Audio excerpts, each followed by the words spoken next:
Hey everyone, it's Andre Luck here to share my video for this week where I'm going to go through kind of a sample of what I do when I work with a new team, specifically in sports as it relates to training their team on B2B sales. I've worked with a few teams so far and really started from, the history of how sports teams have worked with businesses, the ideal state of where we're looking to go, and then what are those things that can be implemented on a daily, a weekly basis to really reinforce that and make sure that they're set up for success and able to crush their numbers, especially on the B2B side. So typically when I start with the team, I come on site and then I do some follow-up workshops after that that really reinforce the training. But I really want to put them in the state of a business owner first, because a lot of times you're talking to fans, you're talking to customers, you're talking to people that have an interest in your product. And that's a little different conversation than when you're talking to a business owner who may not have an applied interest, maybe not have even been to a game before, but sees the value because this is going to bring them the return they need for their business. So we go through a quick exercise. I actually share a video of a company that I wish I had started before, but someone beat me to it, just to paint a picture of what a business could look like. And I have them really focus on 3 or 4 things, break into groups and brainstorm this exercise. But like, what does the business do? How do they make money? Who do you sell to? How do you market your product? And then what are some of the challenges that you expect to face as you're going to market and looking to grow your business? But then I tie it back to what the product is that they're selling. So for example, I went to Arizona State. So if I was selling tickets for Arizona State University, I would say, all right, I have this company in Phoenix. How could I use Arizona State football tickets to help grow my business? So they have to go through that exercise and connect the dots. Like, now I'm a business owner. How could I use those tickets? And what would be my biggest objection to purchasing those tickets? So a lot of times you hear price, just getting started. We don't have the clients. There's not the interest. So then it starts to have them take a step back from being in sell mode all the time as a salesperson to like really putting themselves in the shoes of a business owner, of somebody who's really looking to grow their revenues on a daily basis, and what are some of the challenges that they face. So starting with that exercise really sets the tone, and I've been told that really helps them understand, all right, this is a different conversation than someone who maybe called in, or a past season ticket holder who's looking to bring their friends and family out because they're a big fan. It's a completely different conversation. So you have to understand, when you're talking to a consumer versus a business, the differences in that conversation and in that dialogue. So where I'll start is kind of the current state of where sports teams are as relates to B2B sales. And this first one's going to be more just sales in general. Buyers now do 80% of the research before they even speak to a salesperson. So back in the day, the salesperson held all the information. The only way you could get it is maybe if a team put it, or a company put it on their website, but you typically had to call in and speak to someone to get more information, take that information, digest it, and come back. So as salespeople, we've been built and come up in this system. So now all of us as leaders who were trained in that process kind of regurgitate that back and still have that as some of our processes as it relates to sales. But if people are looking for other ways to get information, whether they're talking to peers at other organizations, they're in communities, Slack groups, or doing their own research before they even come to a salesperson, we have to change our process. We have to know how to handle someone who's already done all their research and expedite them through the process quickly. We have to have an option where people, if they want to purchase on their own and kind of self-serve, they can do that too, but also understand someone who's like brand new, just understood they have a problem and they don't really know where to start. How do we have that conversation too? So that all goes into the training and making sure that you understand, when you speak with someone, where are they at in their process? Where are they at in the stage? And how can I best help them moving forward? As it relates to sports teams, I would say sports teams really started focusing on selling to businesses in the mid 2010s. I started in 2007, 2008 was the first season I was working for the Diamondbacks. And my experience calling businesses was, oh, we didn't have leads yet because our CRM system wasn't that sophisticated. We had a new leadership team coming in. So we all took the book of lists and just started banging out calls to businesses. As I look back, I cringe on the conversations I was having with some of those business people in Phoenix.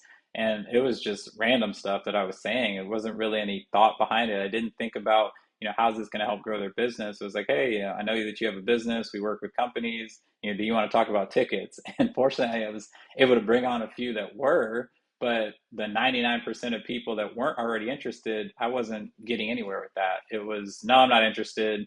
And I try and like fight back and things with objections, but at that point I already lost them. So starting that conversation with something that's relevant to them, speaking in their shoes, thinking about what are problems they face, what are responsibilities they face. So I'll touch on that here at the end of the video, but that was my experience. And I don't know that we fully evolved from that. Really, there started to be the onset of these B2B specific sales trainers in sports in the mid 2010s. I've worked with a few different ones, but most teams, it's their leaders, because a lot of teams don't invest a lot in training and they don't put the appropriate budget to training and investing back in the sales skills of their team. So a lot of it's people like me that started in the late 2000s, early 2010s, and just kind of learn by trial and error how to speak to businesses. And now we're teaching that to other people. So a lot of times that leads to a very generic message, spray and pray tactic.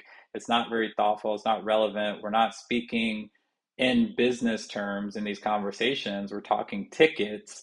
And that's where I think a big flaw is. So that's one opportunity in the current state of where we can continue to improve. The other thing I would say, when I was starting, we also didn't have a lot of data. So we had a lot of printed tickets, so we didn't really have the information to know how to build different lists and target different industries and know who our buyers were. So we had to go out with this generic message, hoping that it resonated. A challenge right now also is that I mentioned sales training budgets are small, but also budgets for technology are small. So having a sophisticated CRM system like Salesforce, that's the elite of the elite. Very few sports teams utilize that, and if they do, it's not to its full capabilities or know how to fully tap into that. So they don't have the expertise and knowledge and insights on their business analytics team or revenue operations team, sales operations, whatever you want to call it, to fully maximize and leverage a platform and a tool like that. Your CRM is the most important part of your tech stack. And so if we're using it at a very minimal basis or just using it to input leads when the sales team feels like it, you're not getting the appropriate data and making smart business decisions from the information that you're gathering. And then I'd say, it's very siloed. As much as we, are trying to come together, and I think we're doing a better job as it relates to business, very few marketers know how to market to businesses. Very few executives know how to train their teams on how to speak to businesses. So a lot of times sales teams are winging it. They may purchase a license for a tool like Zoom Info where you could pull a database of leads and upload those and just bang out phone calls, but there's not any cohesion on, all right, what are the key accounts that we're going after as an organization? How do we get executives involved? How do we put marketing messaging out there to educate people so that when the sales team reaches out, they're more educated and further down the process, and it's not so much of an education process.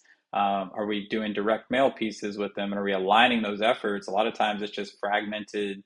We're doing a social post here, we're sending an email there, the sales team's calling here, but there's no cohesion and really tying it all back together and aligning. So that's the current state. The ideal state where we want to be, there's experts within the team that really know how to have business conversations. And whether you're bringing in an outside agency or consultant to work with that, or you have people internally that are doing and reinforcing that training on a regular basis, the reps and the leaders on all areas of the business can have conversations about business. One of the biggest missed opportunities for sports teams is there's this current database of current clients. And a lot of times we kind of just put that to the side because we're like, oh, they're already on board. We need to put all our efforts on going and getting new. And there is a certain type of seller that you need to go out and hunt and get new business.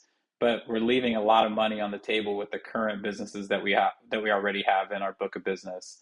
A lot of those customer service, customer experience, customer success reps don't know how to have conversations around business and ROI and what are business challenges that company is facing and how can they get introduced to someone in another part of the business that can help grow and expand the account.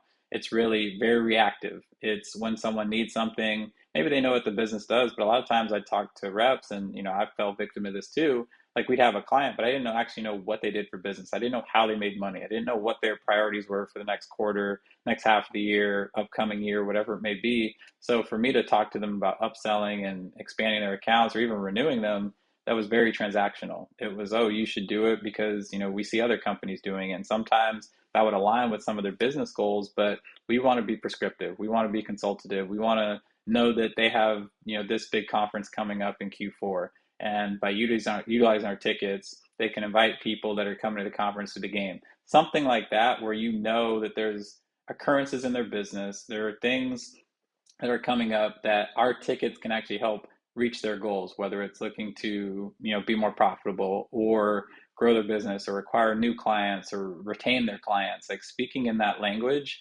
That we very rarely do that. We're more just pitching product and pitching tickets to them. So we want to make sure that we're educated, we're coaching our teams to do that. We're documenting those best practices. There's so much information in some of our best sellers and our leaders that we don't document and put into playbooks. So until I had a professional consultant come in, that was the same with me. We'd have some scripts here, we had this in a folder, some price maps, but like tying all that together, what does good look like? What does excellence look like? And getting that out of our heads and clearly articulating it so everyone knows what that is. Now you have a standard operating procedure of how we do business as a salesperson for this sports team, and you're continuing to optimize and iterate that. That's the ideal state where you want to be. We are light years away from that, but that's something that, hoping to bring to more sports teams and look to educate on some of those processes.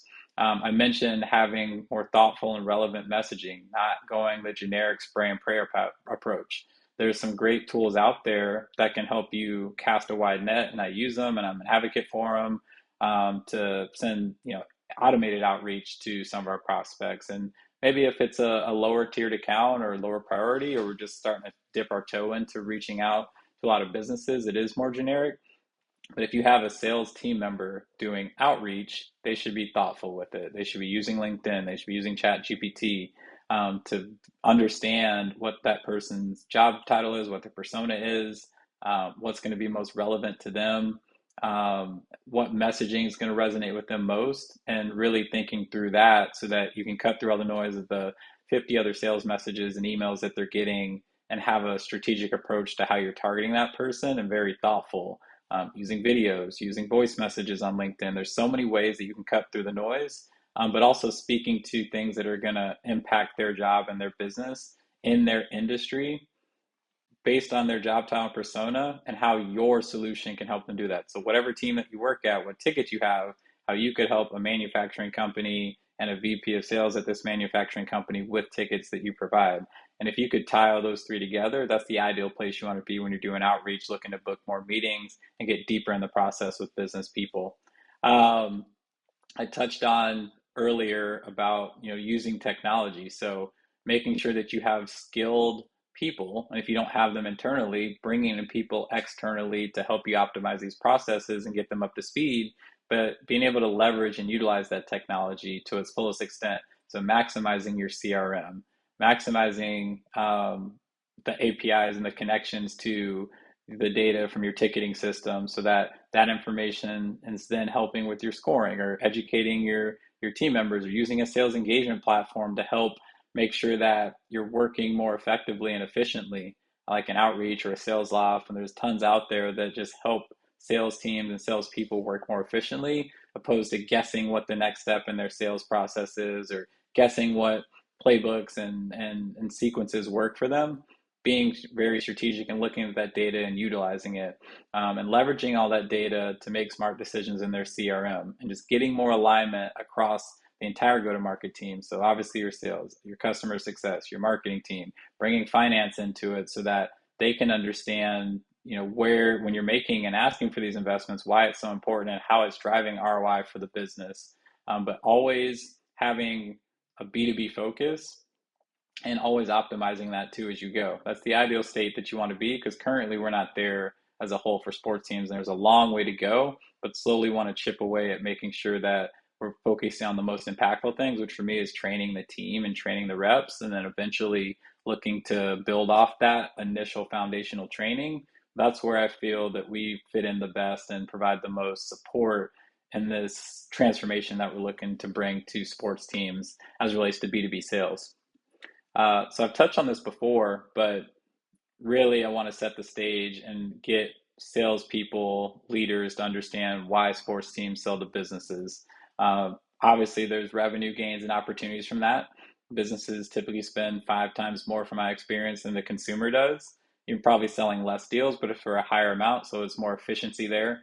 There's bigger opportunities to expand and cross-sell. A lot of those business clients can turn into future corporate partners. They could do, co-marketing opportunities with you and things like that, or grow from just buying season tickets to purchasing a suite or doing a suite lease. There's just so much more room to expand and grow those accounts, and then people in their network that they can refer you to and get additional business. That's a big reason that you focus on B2B sales and put a concerted effort towards it. B2B accounts are less needy.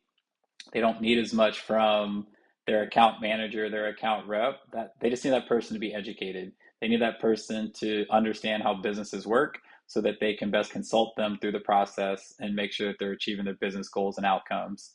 Um, Consumer sales are starting to be more transactional. So you can do more through email. People are going to self-serve. People can purchase on their own tickets. They don't always need to reach out to a salesperson if you're just bringing your family or friends out to a game just because you're a big fan. So when you take this sales team, and some sports teams have had sales teams large as 60, 70 plus. So if they were reaching out to all these consumers and they don't need, so many people reaching out to consumers, what are you doing with that team? You probably scale that down a little bit and have them focus on other opportunities. So focus on businesses. I think another big opportunity is prospecting new group opportunities. Groups is really taken off within sports, specifically in baseball, because there's a number of games in the inventory to do it because they're larger venues and more capacity and more open capacity to sell. But that's where you could start to pivot these larger teams that we're calling pass ticket buyers, single game buyers, very low scored leads that you can automate through email outreach, or they just purchase on their own and have more of a self-serve motion there. So instead of having to cut your team completely, you can reallocate those efforts to more outbound, one-to-one, high-touch opportunities, which are businesses and group and organizations that you could target. And it's just a more predictable revenue stream. They retain at a higher rate.